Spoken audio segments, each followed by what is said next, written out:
Assalamualaikum warahmatullahi wabarakatuh. Selamat pagi anak-anak. Apa kabarnya? Alhamdulillahirrahmanirrahim. Pertama mari kita panjatkan puji syukur kita ke hadirat Allah SWT, yang mana pada pagi hari ini kita masih diberi kesempatan bertemu kembali untuk melaksanakan pembelajaran pada pagi hari ini. Pada kesempatan ini kita akan membahas materi menentukan kriteria panen tanaman perkebunan. Nah, sebelum kita membahas materi kriteria panen tanaman perkebunan, kita harus mengetahui apa itu arti dari pemanenan hasil. Panen tanaman adalah suatu kegiatan pengumpulan atau pengambilan hasil usaha tani dari lahan budidaya tanaman. Jadi panen tanaman ini adalah hal yang ditunggu-tunggu oleh para pengusaha di bidang usaha tani, yang notabene hasil yang ditunggu-tunggu adalah pemanenan dari budidaya tanaman yang diharapkan. Hasil yang diharapkan dari budidaya tanaman ini beberapa produk berdasarkan dari komoditas yang diusahakan. Misalnya kita akan mengambil buah, bunga, daun, gula atau nira, dan getah. Sebelum melakukan pemanenan, kita harus mengetahui kriteria penentuan saat panen. Kapan sih tanaman yang kita usahakan bisa kita panen? Dari beberapa komoditas mempunyai kriteria-kriteria masing-masing. Secara umum, kriteria yang biasa digunakan bagi para petani adalah sebagai berikut. Yang pertama, berdasarkan penampakan atau visual.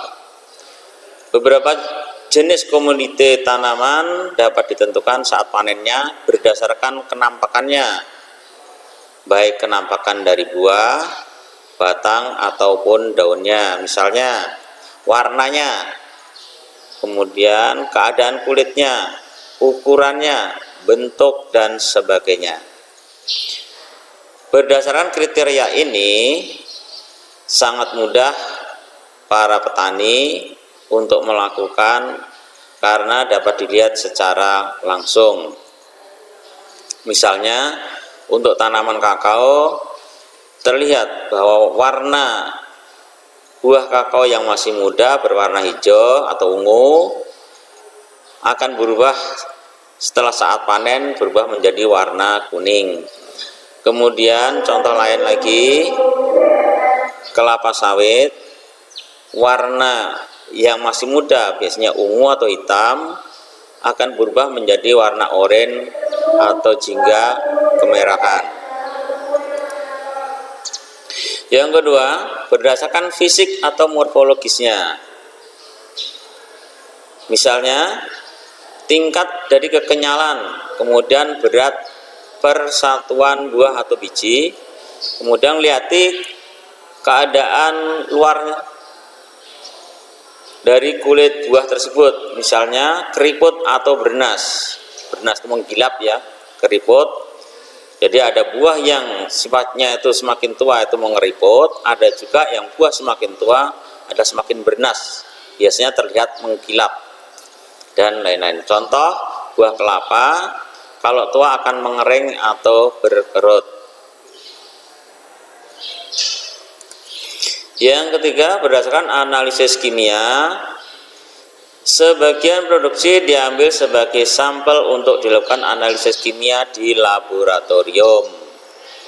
Dari hasil analisis tersebut akan dapat menentukan sifat kimiawi dari hasil produksi yang sedang diuji, dan barulah dapat ditentukan apakah tanaman sudah bisa dipanen atau menunggu beberapa hari sesuai dengan persyaratan kualitas produksi yang dikehendaki.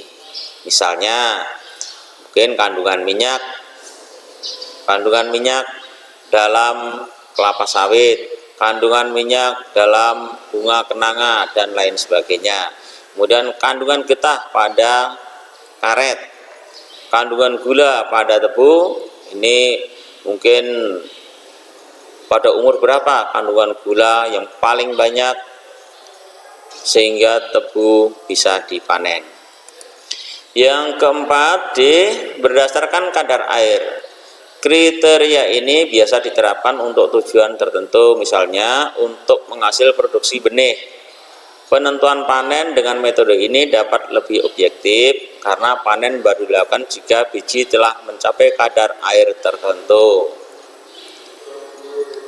Misalnya kalau di tanaman padi, tanaman hortikultur, itu tanaman padi itu untuk benih biasanya di antara 14 sampai 20% kandungan airnya. Kemudian yang E, berdasarkan fisiologi. Ini kurang lebih pengujiannya di laboratorium sebagaimana penentuan kadar air.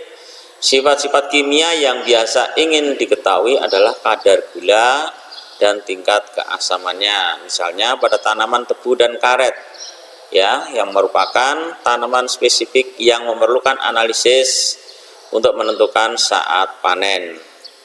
Contohnya untuk kandungan gula pada tebu, rendemennya kalau sudah mencapai 9% itu sudah bisa dipanen. Kemudian yang F, berdasarkan umur tanaman. Pada umumnya adalah tanaman semusim atau tanaman yang hanya satu kali periode produksi langsung mati.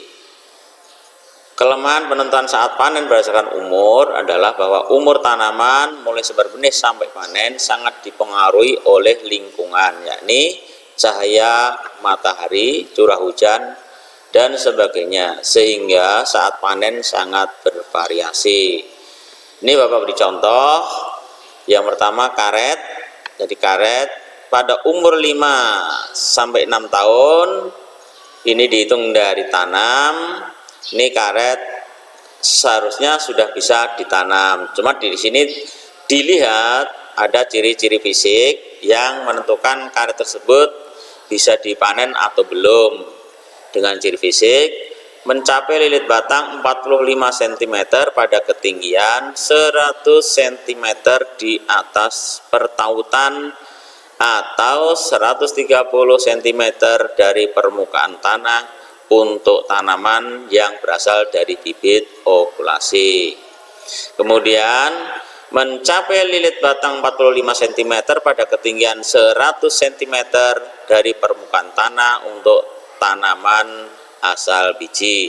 Jadi kalau tanaman karet itu sudah berumur di antara 5 sampai 6 tahun, itu sudah kita siap-siap untuk memanennya, tapi tidak serta-merta langsung dipanen, harus melihat ciri fisik tanaman karet tersebut.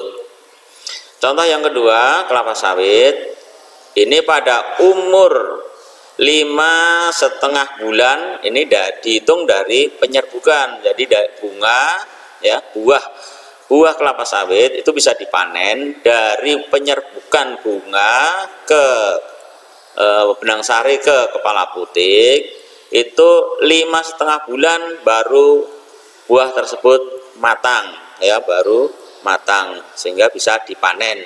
Nah, di sini juga dilihat ciri fisiknya. Tanaman berumur 31 bulan. Nah, berat-janjangan tandan mencapai lebih besar atau sama dengan 3 kg. Jadi janjangan minimal itu 3 kg baru bisa dipanen. Kalau di bawah itu harus sementara dibuang dulu. Kemudian ciri fisik yang lain adalah penyebaran panen mencapai 1:5, artinya setiap 5 pohon terdapat 1 tandan buah yang matang panen. Kemudian adanya buah yang lepas atau jatuh atau berondol dari tandannya sekurang-kurangnya 5 buah untuk tandan yang beratnya kurang dari 10 kg. atau sekurang-kurangnya 10 buah untuk tandan yang beratnya lebih dari 10 kg.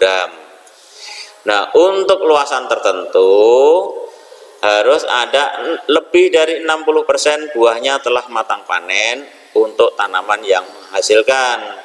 Jadi biarpun sudah banyak yang matang, kalau belum mencapai 60% buah batang yang matang, nah, ini belum bisa dipanen pada luasan tertentu. Baik, demikian. Terima kasih.